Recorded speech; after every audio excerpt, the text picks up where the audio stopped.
नमस्कार, बहुत स्वागत है आप सभी का। आप देख रहे हैं आपकी बात मध्य प्रदेश और मैं हूं अभिलाष मिश्रा। आज हम बात करेंगे ऑपरेशन सिंदूर को लेकर के अब जो सियासत चल रही है देश में उसकी।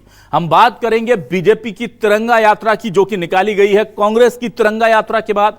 बात करेंगे वो पोस्टर्स जिन पर कहीं ना कहीं अब सबकी निगाह है कि मध्य प्रदेश की राजधानी भोपाल और कई जगह इंदिरा गांधी के पोस्टर अचानक से क्यों नजर आ रहे हैं और क्यों पूछा जा रहा है या क्यों कहा जा रहा है कि कोई भी इंदिरा जैसा नहीं बन सकता, इंदिरा गांधी बनना इतना आसान भी नहीं।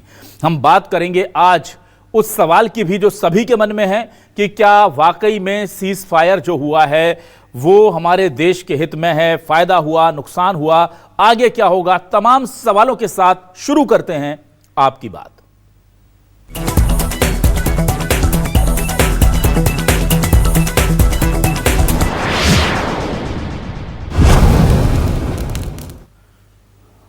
तो कांग्रेस को मौका मिला तो कांग्रेस ने इंदिरा गांधी के पोस्टर लगा करके 1971 की जंग की याद दिला दी, जिसमें पाकिस्तान ने जब हिमाकत की थी तो इंदिरा गांधी ने और देश ने मिलकर के दो टुकड़े उस देश के कर दिए थे, दुश्मन मुल्क के कर दिए थे।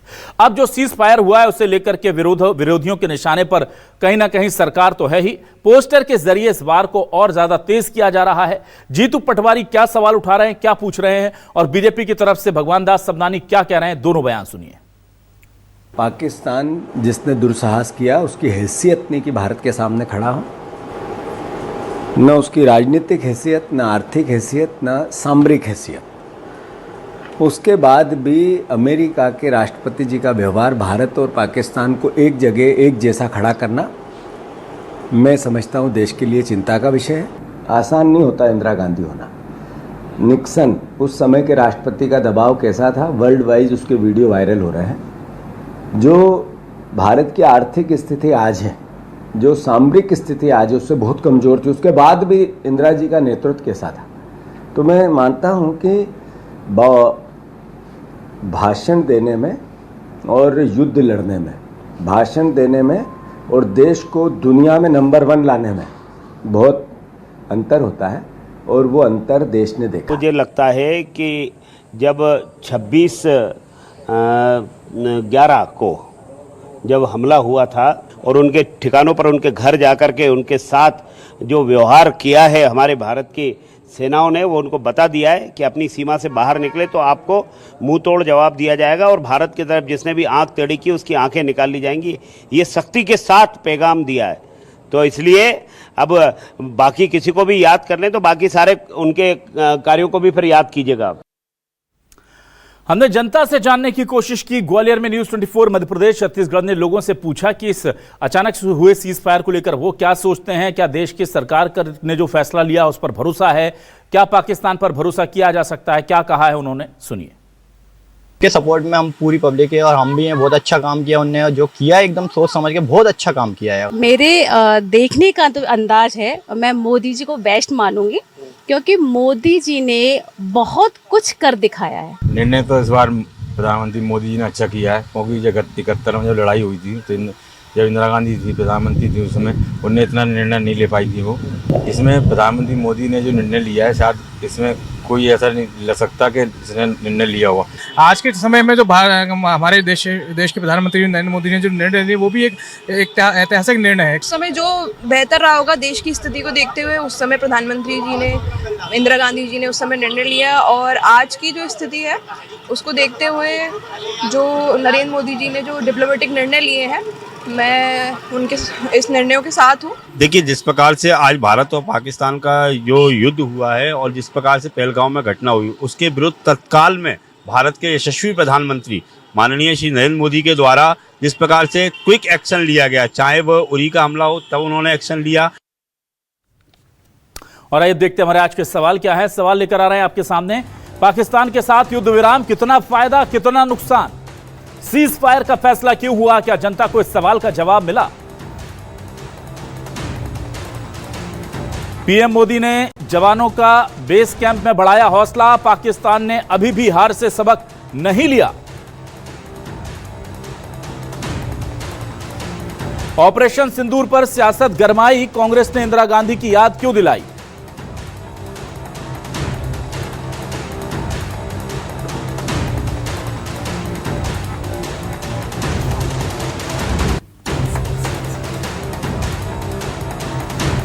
चलिए सीधे रुक करेंगे अपने खास मेहमानों का। मेरे साथ कुछ खास मेहमान जुड़ रहे हैं, आइए रुक कर लेता हूं, मैं एक एक कर तारुफ भी करा देता हूं। हमारे साथ बीजेपी से वरिष्ठ नेत्री प्रवक्ता वंदना त्रिपाठी जी जुड़ रही हैं, बहुत स्वागत करूंगा वंदना जी आपका।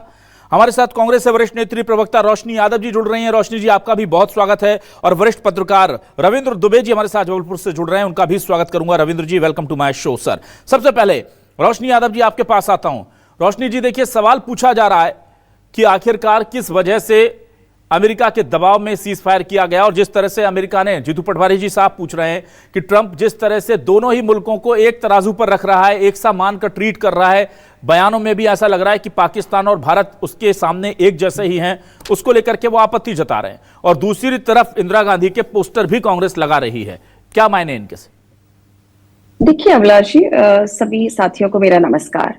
देखिए, ये सवाल भी तभी उठा, और मैं मानती हूं कि आज देश की संवेदनाओं के साथ पूरा विपक्ष एकजुट होकर, पूरा देश एकजुट होकर जब हम एक साथ खड़े हैं, और उसके बाद जब अमेरिका के राष्ट्रपति जी का इस तरह का ट्वीट आता है, तब ये सवाल खड़ा हुआ। और ये तब सवाल किया गया क्योंकि उनका पहले ट्वीट आता है, उसके बाद जो है सरकार के द्वारा फिर अलग तरीके से घोषणा की जाती है। तो ये सवाल जायज होता है कि हम उनके सामने झुक करके, उनकी शर्तों को मान करके, और फिर हम ये सीजफायर का अनाउंस करते हैं, तो इस बीच में शर्तें क्या हुई? हम तो सीधा सा सवाल कर रहे हैं कि एक संसदीय सत्र बुलाइए और सदन में खड़े होकर इन बातों का जवाब दीजिए, ताकि अभी भी जब सर्वदलीय बैठक बुलाएंगी उसमें प्रधानमंत्री जी उपस्थित नहीं रहे, फिर से एक सर्वदलीय बैठक बुलाइए और उसमें विस्तार से बताइए हमें कि किस दबाव में आकर के और किस समझौते के तहत जब हमने सिंधु का पानी बंद कर दिया, तमाम तरीके के जो है अनाउंसमेंट किए,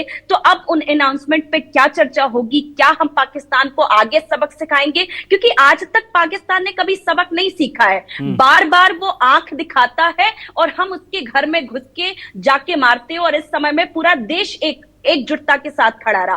तो ये विपक्ष का भी और देश की जनता का सवाल है कि आप बताइए कि ऐसी क्या मजबूरी, क्या परिस्थिति बनी है? आप संसदीय सत्र बुलाइए, सर्वदलीय बैठक बुलाइए और उसमें स्पष्ट करिए कि हमारे बीच में क्या बात हुई है। बस यही तो जानना चाहते हैं। और वो समय इसलिए याद दिलाया जा रहा है इंदिरा गांधी जी के समय का, कि वहां पे अमेरिका में जाकर के उन्होंने दो टूक बात कही थी कि कोई भी तीसरा देश हमारे देश के हित में बात ना करते हुए कोई भी इसमें टांग नहीं अड़ाएगा, ये साफ सब था। और आज मोदी जी की ओर भी पूरा देश इसी आशा के साथ देख रहा था कि शायद हमें तीसरे किसी नेता के हस्तक्षेप या किसी तीसरे वॉशिंगटन के देश को इन्वॉल्व करने की जरूरत नहीं थी, जब पूरा देश आपके साथ खड़ा हुआ था। जी ठीक है। वंदना जी देखिए, सवाल बड़ा मौजूद है कि अचानक हम जब हम लड़ाई लड़ रहे थे, हमारे देश का जो मोराल था वो बिल्कुल ऊपर था, और अचानक से युद्ध विराम हो जाता है, और उस युद्ध विराम को लेकर स्थिति साफ नहीं। पीएम मोदी जब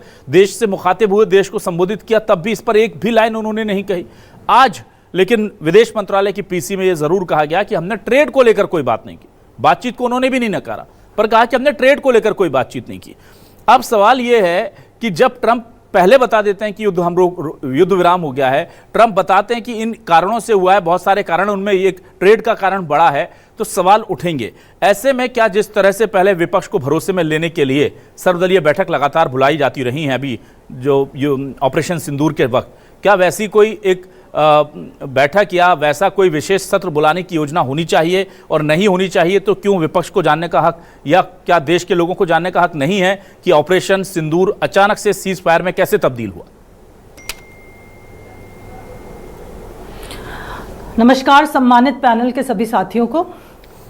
सबसे पहले तो देखिए अभिलाष जी, जय हिंद, जय भारत की सेना, और जय हो ऐसे नेतृत्व का जो सेना को इतना बल प्रदान करता है। जहां जहां खड़े होकर माननीय प्रधानमंत्री मोदी जी बोलते हैं, वहां वहां वो सेना को बल प्रदान करने का कार्य करते हैं। अब दूसरी चीज, जिस प्रकार की बातें उठ रही हैं उन पर एक स्पष्टता दे दूं मैं अभिलाष जी। देखिए, इंदिरा गांधी जी के समय का समय और था, अब समय और है। तब प्रधानमंत्री कोई और था, तब निर्णायक कोई और था, आज कोई और है।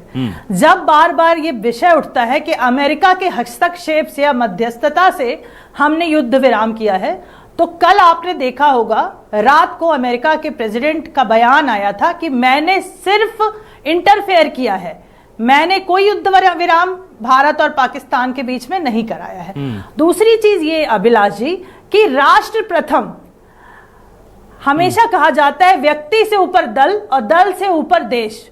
तो हर कोई, चाहे हम हो, कांग्रेस पार्टी हो, हर कोई ये चाहता है कि हमारे देश के लोगों की अगर निर्मम और निर्मम हत्याएं होंगी, नरसंहार होगा तो उसकी सजा दी जाए। पर एक बात आप देखिए कि किस प्रकार से माननीय प्रधानमंत्री मोदी जी ने निर्णायक भूमिका लेते हुए 100 किलोमीटर तक अंदर तक जाकर पाकिस्तानी हवाई अड्डा, हमने लगभग 11 एयरबेसेस तबाह करी हैं, जो मेरी जानकारी है। अभिलाष जी, हमने कितने सारे लॉन्च पैड्स तबाह किए हैं, 100 से अधिक आतंकवादी मारे गए हैं, और हमने हर तरीके से पाकिस्तान को तोड़ा है, चाहे वो कूटनीतिक तरीका हो, रणनीतिक तरीका हो, या फिर बल का प्रयोग करके। कूटनीतिक तरीका ये कि हमने सिंधु जो ट्रीटी है उसे कैंसिल किया, हमने जिस तरह से भारत से पाकिस्तानियों को वापस करा, जिस तरह से वीजा रद्द किया। वंदना जी देखिए, एक चीज स्पष्ट है कि सेना के शौर्य पर किसी ने कोई सवाल नहीं उठाया, वो सीज फायर पर सवाल उठा रहे हैं। सेना को लेकर तो पूरा देश आज भी भरोसा कर रहा है, वो तो कह रहे हैं कि अंदर जाके हमारा, हम कब कह रहे नहीं, हम ये पूछ रहे हैं कि जब सेना इतना अच्छा पराक्रम दिखा रही थी तो अचानक से जो सीज फायर हुआ है वो देश हित में हुआ होगा, पर देश हित में हुआ है तो देश को बताया क्यों नहीं जा रहा? देखिए अभिलाष जी देखिए, माननीय प्रधानमंत्री मोदी जी ने अपने वक्तव्य में ये स्पष्ट कर दिया है कि अब किसी भी प्रकार की कोई बाईलेटरल टॉक नहीं होगी, बात होगी सिर्फ आतंकवाद पे, बात होगी पीओसी पे और पीओके पे। और जिस प्रकार से, क्षमा करें कुछ आवाज की दिक्कत आ रही है तकनीकी, जी दुरुस्त कराएं प्लीज। मैं पीसीआर से बोलता हूं। बात होगी पीओके पर, और जिस प्रकार से जिस प्रकार से माननीय प्रधान, मैं आवाज दुरुस्त करा के ज्वाइन करती हूँ। वंदना जी को देखिए, शायद इको देखिए अभिलाष जी, इको हो रहा है जी, क्षमा करें अभिलाष जी। मैं अपनी बात कंटिन्यू करती है। देखिए मोदी जी ने कहा है कि बायलैटरल टॉक नहीं होगी, बात होगी सिर्फ पीओके पे, बात होगी सिर्फ आतंकवाद पे, उसके अलावा पाकिस्तान के साथ कोई बातचीत नहीं की जाएगी। दूसरी बात ये कि उन्होंने कहा है कि आतंकवादी कोई भी गतिविधि अब अगर पाकिस्तान की ओर से होगी तो उसे एक्ट ऑफ वॉर माना जाएगा। हमने जिस प्रकार से आतंकवादी लॉन्च पैड्स को तबाह करने का कार्य किया है, इतने सारे आतंकवाद, तो ऑपरेशन सिंदूर के विषय में रक्षा मंत्री जी ने कहा है कि ऑपरेशन सिंदूर जारी है, ऑपरेशन सिंदूर बंद नहीं हुआ है। लेकिन अगर पाकिस्तान के डीजीएमओ गिड़गिड़ा रहे हैं, आधी रात को हमें कॉल करके कह रहे हैं कि हम लोग युद्ध विराम चाहते हैं, तो एक जिम्मेदार देश होने के नाते अगर हमने युद्ध विराम किया, वो भी पाकिस्तान को घुटनों पर लाकर, हमने युद्ध विराम नहीं किया है, पाकिस्तान के कहने पर हमने युद्ध विराम किया है, दूसरे देशों के कहने पर किया है। तो देखिए अभिलाष जी, नैतिकता तो यही कहती है, नीति यही कहती है। रविंद्र जी के पास आ रहा हूं। हमारे साथ इतने सारे देश हैं।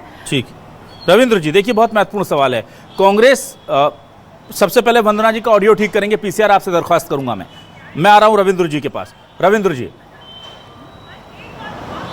जी मैं आपसे यह जानना चाहता हूं कि एक तरफ कांग्रेस कह रही है कि इंदिरा गांधी को याद करो, और दूसरी तरफ बीजेपी कह रही है कि 26/11 के वक्त क्यों इंदिरा गांधी को याद नहीं कर लिया था, तब तो आप गलबैयां कर रहे थे। तो अब इतिहास तो इतिहास है, ये बात सही है कि इंदिरा गांधी ने आज तक पाकिस्तान को जो सबक सिखाया है वो कोई नहीं सिखा पाया, इसमें कहीं कोई दो राय नहीं। लेकिन अभी इस वक्त की जो स्थिति है, ऐसी स्थिति में क्या देश को वाकई में जानना चाहिए, इसमें दिलचस्पी होनी चाहिए विपक्ष के साथ साथ देश की आम जनता की भी, कि सीज फायर क्यों हुआ, या कुछ फैसले, कुछ मामले ऐसे होते हैं जिन्हें सरकारों पर छोड़ देना चाहिए। हर चीज़ आम जनता को या विपक्ष को बताने के लिए सरकार के पास नहीं होती। कांग्रेस की गवर्नमेंट में भी बहुत सारी चीज़ें थीं जो हाईली कहते हैं ना कि सिक्योरिटी में चीज़ें दबी रहती थीं, जिनको उनको कहते हैं क्लासिफाइड कुछ ट्रूथ होते हैं, जो होते हैं देश के लिए अच्छे होते हैं पर उन्हें बताया नहीं जा सकता। तो वैसा कुछ देख लें सर, या फिर देखें कि शायद सरकार यहाँ पर कुछ गलती कर गई है, चूक कर गई, इस वजह से बता नहीं पा रही है। देखिए सरकार का निर्णय, सरकार का मामले कई स्तर पर गोपनीय होना चाहिए, लेकिन यहाँ जब तीसरा पक्ष आ गया जो हमारे देश की नीति के विरुद्ध है, हम हर मामले में कहते रहे हैं कि पाकिस्तान से जब भी कोई विषय होगा तो हमारा आंतरिक मामला है या कश्मीर का कोई मामला होगा तो इसमें हम किसी की मध्यस्थता बर्दाश्त नहीं करेंगे। अब इसमें सबसे पहले यहाँ खामी क्या आती है कि अमेरिका के राष्ट्रपति डोनाल्ड ट्रंप एक ट्वीट करते हैं, उस ट्वीट के बाद भारत सरकार उसको पुष्टि करती है विदेश मंत्रालय कि हमने सीज फायर कर दिया, और डोनाल्ड ट्रंप के उसी ट्वीट में लिखा होता कि हमने भारत से पहले बात की है, हम ट्रेड करना चाहते हैं और भारत ट्रेड करने के लिए राजी हो गया, अब पाकिस्तान से इसके बाद बात होगी। तो इसमें मतलब इसका संदेश साफ था उनका कि भारत से बात हो चुकी है। अब देखिए वो बात बताना है या नहीं बताना ये सरकार और विपक्ष जाने। देखिए संसद में कोई चीज़ छुप नहीं सकती, संसद में गोपनीय है मान के चलिए तो संसद में सरकार को बताना पड़ेगा। लेकिन ये जो तरीके से सीज फायर हुआ था, खुद भारतीय जनता पार्टी के समर्थक, राष्ट्रीय स्वयंसेवक संघ के समर्थक, जितने समर्थक थे वो सोशल मीडिया पर सबसे पहले उन्हीं ने लिखना चालू किया था। उसके बाद कांग्रेस के लोगों ने, समाजवादी लोगों ने, वामपंथी लोगों ने इंदिरा गांधी का इतिहास बताना शुरू किया था और उन्होंने इंदिरा गांधी के बांग्लादेश के को जब आज़ादी दिलाई या बांग्लादेश मुक्ति आंदोलन का समर्थन किया, उस बात को लेकर उन्होंने दिखाया कि साहब हमने अमेरिका के जाकर उन्होंने ऐसा बोला या अमेरिका के बारे में ऐसा बोला या दुनिया के बारे में ऐसा बोला। अब सवाल ये उठता है कि देखिए ये हम सब जानते हैं युद्ध समस्या समाधान नहीं है। कोई भी युद्ध या सीज फायर यदि युद्ध होता है तो उसका अंत सीज फायर ही हो रहा, बातचीत से ही सारे मसले समझेंगे सुलझेंगे।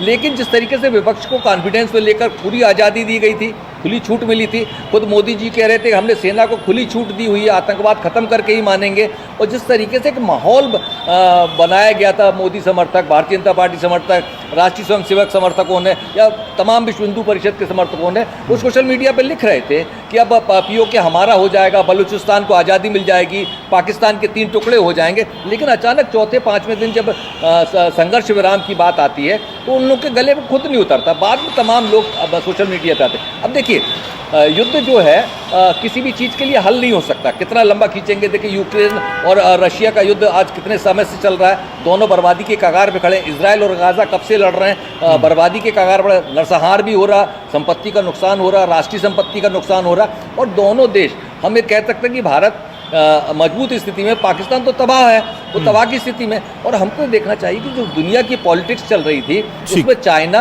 और अमेरिका के बीच में संघर्ष छिड़ा हुआ था। तो चाइना जिस तरीके से पाकिस्तान की मदद कर रहा था, हो सकता है भारत को इस कूटनीतिक रणनीति में सीज फायर करने में अपना भला देश का हित दिख रहा हो। लेकिन व्यापार तबाह हो जाएगा, आर्थिक स्थिति खराब हो जाएगी, तो तमाम चीज़ों का इंफ्रास्ट्रक्चर खराब होगा, जो इंफ्रास्ट्रक्चर में लगातार काम हो रहा है उसमें बर्बादी होगी। तो सरकार ने जो भी निर्णय लिया होगा सोच समझ कर लिया होगा, और सरकार को जो भी जवाब है देखिए सार्वजनिक रूप से नहीं देना चाहिए, हाँ संसद का सत्र बुलाकर संसद में बात करना चाहिए, या विपक्ष के तमाम लोगों को संसद के सेंट्रल हॉल में बुलाकर बात करना चाहिए। और वो देखिए संसद में बहुत सारी चीज़ें होती हैं जो सार्वजनिक नहीं की जाती हैं। हो सकता है इस बात में सरकार का जो पक्ष है वो सदन में आए और सरकार सबको जानकारियाँ सार्वजनिक करे।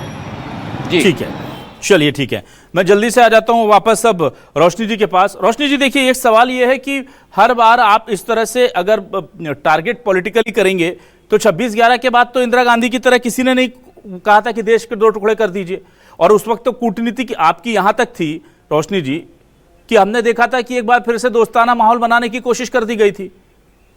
तो वो भी तो किसी ना किसी के दबाव में रहा होगा, कुछ ना कुछ तो हुआ होगा, या फिर वो देश हित में था। तो अगर कांग्रेस 26/11 का हमला होने के बाद पाकिस्तान के साथ दोस्ती की कोशिश करे तो वो देश हित, और बीजेपी की गवर्नमेंट अगर ऑपरेशन सिंदूर में उनके अंदर घुस करके उन्हें दुश्मनों को नेस्तो नाबूद करके सीज फायर कर दे तो वो दूसरे लोगों का दबाव, वहां देश हित फिर नहीं दिखता। तो ये तो फिर थोड़ा सा गड़बड़ हो गया ना कि आपका अपने काम देखने का नजरिया और है और बीजेपी का काम देखने का नजरिया और। देखिए अभिलाष जी, गड़बड़ तो कुछ नहीं है। ये सवाल तब हुआ जब आप देखें कि ये घटना एक बार नहीं हुई है जम्मू कश्मीर में, जब ये पूरा बीजेपी इस बात का श्रेय लेती है और विपक्ष नेता का आप साहस देखिए कि हम देश की एकजुटता के साथ खड़े होते हैं। जम्मू कश्मीर में कितने हमले हुए हैं आप गिना दें। मुझे लगता है कि 2014 से अगर इनको गिना जाए, छत्तीसगढ़ हो, मणिपुर आज तक जल रहा है, और मैं उसकी बात नहीं करती। तो ये एक हमला नहीं था। और जब, जैसे कि मेरे वरिष्ठ पत्रकार जी ने भी कहा, कि जब पूरा देश और इन्हीं शिद्दत के साथ देख रहा था कि शायद पाकिस्तान को अब सबक सिखाया जा सकता है। और वो मोदी 56 इंच का सीना लेके शायद उस पर पूरा देश विश्वास कर रहा था कि मोदी जी जब मुख्यमंत्री हुआ करते थे, और आपने वो भी सोशल मीडिया पे उनके वक्तव्य सुने होंगे कि जो है बॉर्डर पे दिक्कत नहीं है, दिक्कत है दिल्ली में। तो आज दिल्ली में ही मोदी जी बैठे हैं, तो उस दिक्कत का हमेशा के लिए समाधान कर देना चाहिए था, और फिर भी हम कोई सवाल नहीं उठाते। सवाल इस बात पर आया कि जब अमेरिका के राष्ट्रपति ने ट्वीट किया और आप विपक्षी दल जहां पे हम सब एकजुट होकर आपके पीछे खड़े हैं, तो आपको जरूरी आपने नहीं समझा कि आपको पूरे देश को जो है कॉन्फिडेंस में लेना चाहिए था। और पाकिस्तान, उस समय इंदिरा गांधी जी ने 2 टुकड़े नहीं किए होते, अगर बांग्लादेश नहीं बनाया होता तो आज पाकिस्तान के हालात क्या होते। जब इतना सा पाकिस्तान होकर बर्बाद आप स्किप कर दे रही हैं, आप 26/11 के हमले को स्किप कर रही हैं रोशनी जी, सवाल तो सबको देना चाहिए। स्किप नहीं कर रही हूं, अगर स्किप करने पे जाएंगे तो मुझे लगता है कि आज देश में मणिपुर में 2 साल से जल रहा है, और भाजपा तो हमेशा स्किप करती रही है, और प्रधानमंत्री जी हमेशा मौन रहे हैं। और अभी देखिए बीच में वंदना जी, वंदना जी ठीक है, वंदना जी आ रहा हूं आपके पास, वंदना जी आपके पास आ रहा हूं। सेना के सम्मान की बात कर रही थी अभिलाष जी, ये सेना के सम्मान की बात कर रही थी, तो मुझे लगता है कि आज बीजेपी की प्रवक्ता को सबसे पहले टीवी चैनल पर बैठ करके माफी मांगनी चाहिए थी, जो इनके मंत्री विजय शाह जी ने, जो हमारी वीरांगना बहन कर्नल सूफिया के खिलाफ में जिस तरीके का भद्दा और घटिया बेहूदगी भरा जो बयान दिया है, और उसके बाद ये भारतीय जनता पार्टी शर्मसार नहीं होती और उनके मंत्री को बर्खास्त नहीं करती। और ये वही सोशल मीडिया का एजेंडा है जहां विक्रम मिश्री की बेटी को ट्रोल किया जाता है, और वही ऑपरेशन सिंदूर की बहन को ये ट्रोल करते हैं, भद्दी भद्दी गालियां देते हैं, जो मैं आपके चैनल पे भी नहीं कह सकती। तो ये कहते हैं ये सेना का सम्मान कर रहे हैं। अगर इनको जरा भी सम्मान होता और जो हमारे देश की सुरक्षा के लिए तत्परता के साथ खड़ी है, तो मुझे लगता है कि आज सबसे पहले भारतीय जनता पार्टी का स्टेटमेंट और आरएसएस की मानसिकता कूट कूट कर उभर कर दिखती है कि किस तरीके से ये सम्मान कर रहे हैं। सबसे पहले इनको माफी मांगनी चाहिए थी, और विजय शाह को तुरंत बर्खास्त करना चाहिए था और दल से हटा देना चाहिए। बताएं, जिस बहन ने रक्षा की है उसको आप आतंकवादी बहन बताते, आपको शर्म नहीं आती? इस बात पे जरूर जवाब ठीक है रोशनी जी, ठीक है वंदना जी, बिल्कुल जवाब लूंगा। वंदना जी, रोशनी जी का सवाल, विजय शाह जी का विवादित बयान कर्नल सोफिया पर, देश में हिंदू मुसलमान करने पर। जी जी अभिलाष जी अभी हम मुद्दे से नहीं भटकेंगे, क्योंकि पीसीआर की वजह से, आवाज की वजह से मैं अपने बिंदु रख नहीं पा रही हूँ, मुझे थोड़ी तकनीकी दिक्कत आ रही, पर चूंकि ये राष्ट्र का मुद्दा है और मेरे व्यक्तिगत मत है कि व्यक्ति से ऊपर दल, दल से ऊपर राष्ट्र। जब राष्ट्र का इनको थोड़ा सा मुझे मौका दीजिए, मुझे वैसे भी तकनीकी बहुत दिक्कत है आज। देखिए अभिलाष जी, माननीय प्रधानमंत्री मोदी जी ने जिस प्रकार से 100 किलोमीटर तक अंदर तक सेना को भेजकर आतंकवादियों के लॉन्च पैड्स तबाह किए हैं, 18 में से 11 एयर बेसिस तबाह की हैं, इकोनॉमिकली पाकिस्तान को ध्वस्त किया है, जिस तरह से वहां के डीजीएमओ ने गिराकर हमसे युद्ध विराम का। रोशनी जी प्लीज मुझे भी मेरी बात रखने दीजिए प्लीज, आपके समय में मैंने नहीं बोला था। रोशनी जी एक मिनट, रोशनी जी बोलने दीजिए, रोशनी जी गलत बात, रोशनी जी नहीं बचा है, मुझे रोशनी जी बोलने दीजिए, करने दीजिए, रोशनी जी बोलने दीजिए, मुझे मेरे राष्ट्र की बात करने दीजिए। 19 अभिलाष जी, अगर ऐसा होगा कि मुझे बिल्कुल मेरी बात नहीं रखने दी जाएगी, फिर ये डिबेट का कोई मतलब नहीं। आप बोलिए प्लीज, वंदना जी बोलिए प्लीज। शुरुआत आपने फिर एक पक्षीय डिबेट है ना रोशनी जी, आपने अपनी बात कर ली, आप सुनिए। 1971 थोड़ा सा इनको भी टोकिए। 1971 अभिलाष जी, आप एक काम करिए, रोशनी जी का वक्तव्य ले लीजिए। ना बोलिए वंदना जी, बोलिए वंदना जी बोलिए, क्योंकि राष्ट्र की जब बात आती है मुझे लगता है सारी पार्टी इसको बोलने का हक होना चाहिए। बिल्कुल, आपको बिल्कुल है, बोलिए अभिलाष जी। 1971 के बाद की बात रोशनी जी नहीं करेंगी, वो मणिपुर की बात करेंगी, वो विजय शाह जी की बात करेंगी। कितनी बार आतंकवादी हमले हुए, 26/11 में एक होटल के अंदर घुसकर स्टेशन पर जिस प्रकार से निर्मम हत्याएं हुई, उसके बाद क्या हुआ, बायलैटरल टॉक्स हुई, और उसके बाद कितने सालों तक कांग्रेस पार्टी की सरकार थी, कितनी बार युद्ध हुए, कितनी बार सर्जिकल स्ट्राइक्स हुई, कितनी कितनी बार ऑपरेशंस लॉन्च किए गए, बालाकोट हमने किया, सर्जिकल स्ट्राइक हमने की, ऑपरेशन सिंदूर हमने किया, सेना को बल देने का कार्य हमने किया। हमेशा हमारी मंशा पर ये लोग प्रश्न चिन्ह लगाते हैं। पिछली बार सर्जिकल स्ट्राइक के सबूत मांग लिए थे, अपनी सेना पर ये लोग विश्वास नहीं करते, ये बोलते हैं कि कोई सर्जिकल स्ट्राइक नहीं हुई। इस बार हम सबूत लेकर आते हैं, मुद्दों से भटकाते हैं। इनको राष्ट्र से ज्यादा मणिपुर और अभी किसी मंत्री की बात करना है। आप ये देखिए कि इससे सेना का मनोबल गिरता है। और वैसे भी मोदी जी ने कह दिया है कि भारत पाक आतंकवाद और पीओके में किसी की मध्यस्थता नहीं बर्दाश्त की जाएगी, वो कोई भी देश हो, और कोई बायलैटरल टॉक नहीं होगी सिवाय आतंकवाद और पीओके के। हम मध्यस्थता के लिए तैयार नहीं है और ऑपरेशन सिंदूर जारी है, ऐसा रक्षा मंत्री जी का स्टेटमेंट है। उन्होंने कहा है any activity will be considered as the act of war। अगर पाकिस्तान ने अब कुछ भी हरकत करी तो वो एक्ट ऑफ वॉर होगा। वंदना जी ठीक है, 500 ड्रोन नष्ट किए, उसको नहीं बताया जाएगा ना ठीक है वंदना जी। लेकिन हमारे प्रधानमंत्री जी अगर कोई युद्ध विराम कर रहे हैं, उसके पीछे उनकी कोई रणनीति है और युद्ध विराम नहीं हुआ है। Operation Sindoor is about to continue and it will continue if there is a terrorist movement. ठीक है। These people will always criticize the country, criticize the army, criticize the air force and criticize the navy. Ultimately इनका एक ही मुद्दा है, वंदना जी, एक minute मामले में भी राजनीति से ठीक है। वंदना जी एक बहुत छोटा सा आंसर चाहूंगा। वंदना जी, जो बात आज मंत्री विजय शाह जी ने कही है, वो बात अगर गलती से कांग्रेस का कोई लीडर कह देता कि सेना में हिंदू मुसलमान है, तो क्या आप कहते हैं कि अभी इस पर बात मत करो, अभी सिर्फ हमारे देश के शौर्य की बात करो, इस पर हम कोई टिप्पणी नहीं करेंगे? आप सच बताइए, दिल पे हाथ रख के, क्या ऐसा हो पाता? देखिए अभिलाष जी, मैंने विजय शाह जी के स्टेटमेंट को सुना और जिस प्रकार से वो प्रेजेंट किया गया है उसमें मुझे ऐसा, मेरा व्यक्तिगत मन है, उन्होंने सोफिया जी के विषय में कोई भी अभद्र टिप्पणी नहीं की है। उन्होंने पाकिस्तान के लिए जरूर बोला है, पर उन्होंने कैप्टन कुरैशी के विषय में कुछ भी गलत नहीं बोला है। तो फिर सफाई क्यों दे रहे हैं? अगर इसका वो सफाई क्यों दे रहे हैं? अलग अलग विषयों माफी क्यों मांग रहे हैं?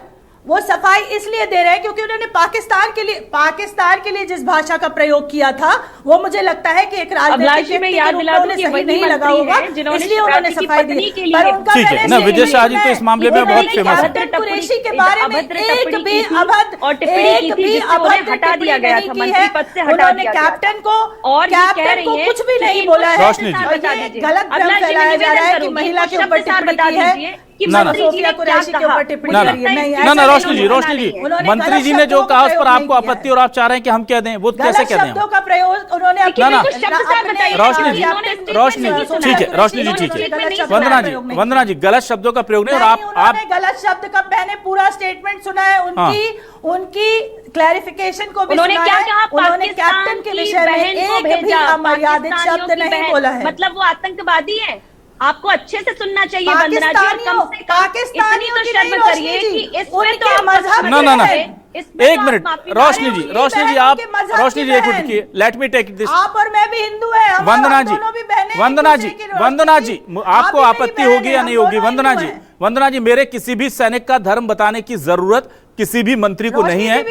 ना एक मिनट, मेरी बात सुनिए। आप स्पेसिफिकली धर्म बता के कह रहे हैं कि वो आए थे, और अब मैं बोलना नहीं चाहता उन्होंने क्या क्या कहा, वो तो अगर आप शब्द नहीं थे तो फिर उसको लेकर शर्मिंदा क्यों है सारी पार्टी, और उसको लेकर के वो माफी क्यों मांग रहे हैं? शब्द का उन्होंने और सुनिए उन्होंने मेरी देश की आर्मी की एक ऑफिसर की धर्म बता करके कहा कि हमने तुमको तुम्हारे धर्म वालों से मरवाया। ये सब चीजें ठीक है क्या?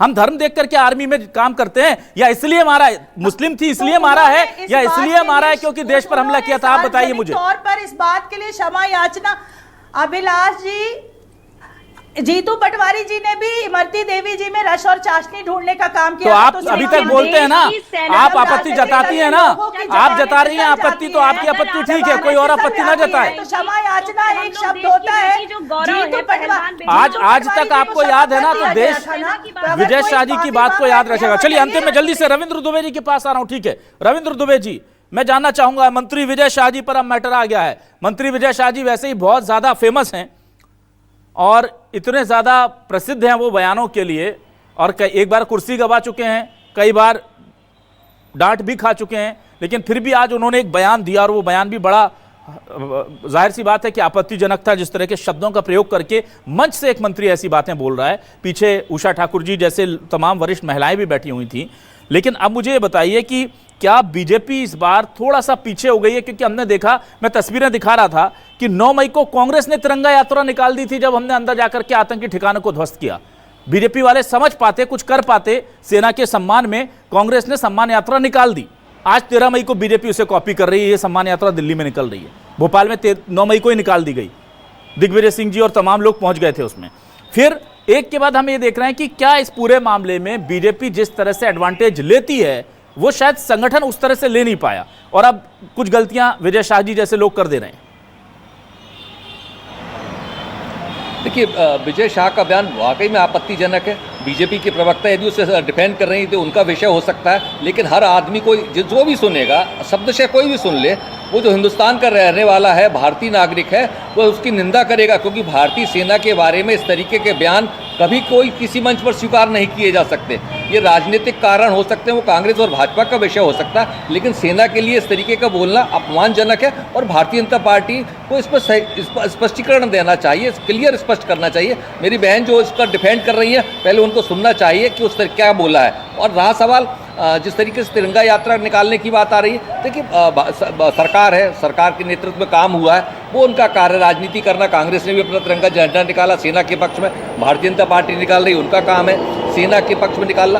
देखिए, सेना को लेकर जिस तरीके से राजनीति नहीं होना चाहिए, हम सब कहते हैं सेना को लेकर राजनीति नहीं होना चाहिए, लेकिन उसके गौरव की गाथा हम सबको करना चाहिए, हम सबको प्रशंसा करना चाहिए। वो अपनी जान हथेली पर लेकर सीमा पर खड़े रहते हैं, तो उसका हर नागरिक का काम है। और उसमें भारतीय जनता पार्टी को ये देखना चाहिए कि वो भारतीय जनता पार्टी के बैनर तले करती है या सिविल सोसाइटी के बैनर तले करती है, या कांग्रेस को देखिए, विपक्ष में कांग्रेस थी, कांग्रेस ने यदि पहले उसके झंडा तिरंगा यात्रा निकाली है तो कांग्रेस पहले भी किया है, तो कांग्रेस का कारण हो सकता है। तो इसमें कोई आपत्ति नहीं है मेरे को लगता। दूसरी सवाल ये सवाल आता है कि अब जिस तरीके से बयानबाजी हो रही है पूरे सीज फायर को लेकर, थोड़ा सा हमें सरकार का इंतजार करना चाहिए कि सरकार संसद में क्या पक्ष रखती है। देखिए, पाकिस्तान में जिस तरीके से जश्न मनाया जा रहा है, वो भी बड़ा हमको थोड़ा सहन करना चाहिए, और विपक्ष को थोड़ा धैर्य रखना चाहिए। थोड़ा सा ये देखना चाहिए कि अभी विपक्ष क्या पाकिस्तान में क्या हो रहा है, चाइना किस तरीके से रिएक्ट कर रहा है। थोड़ा सा हमको अभी मामले में थोड़ा सा सहनशीलता रखना चाहिए, और सरकार के इंतजार करना चाहिए कि सरकार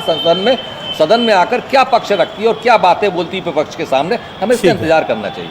ठीक है, हम भले ही ये हम जरूर सवाल उठा सकते हैं कि क्यों हुआ, पर इस बात पे कि देश हित से कोई समझौता कर लिया गया हो, ये किसी को जाहिर सी बात है कि पचेगी नहीं। ये बात, देश हित का समझौता क्यों किया जाएगा? ये हो सकता है कि अभी हम जिस अप्रोच से सोच रहे हैं, सरकार ने किसी और अप्रोच से सोचा हो, उसको लेकर के क्लैरिफिकेशन संसद के सत्र में आ सकता है, विपक्षी दलों के साथ बैठक में आ सकता है, सर्वदलीय बैठक में आ सकता है। उसके बहुत सारे रास्ते हैं, लेकिन हिंदुस्तान को इस वक्त जरूरत एकजुट रहने की है, सेना का मनोबल बढ़ाने की है, सरकार के साथ खड़े दिखने की है, जिसमें विपक्ष ने शुरुआत में भी अच्छी भूमिका निभाई थी। अब जरूर विपक्ष सवाल उठा रहा है, पर सेना को लेकर के जिस तरह से सवाल मंत्री जी ने उठाया, उसको लेकर के भी बहुत सारे जो चिंताएं हैं वो आनी लाजमी हैं। कुल मिलाकर के ऑपरेशन सिंदूर जारी रहेगा, और ऑपरेशन सिंदूर के जारी रहने के साथ साथ उस पर सियासत भी लगता है चलती रहेगी। बहुत शुक्रिया वंदना त्रिपाठी जी, रोशनी यादव जी, रविंद्र दुबे जी हमारे साथ जुड़ने के लिए, इस डिबेट का हिस्सा बनने के लिए। तीनों मेहमानों का शुक्रिया, दर्शकों का भी शुक्रिया। नमस्कार।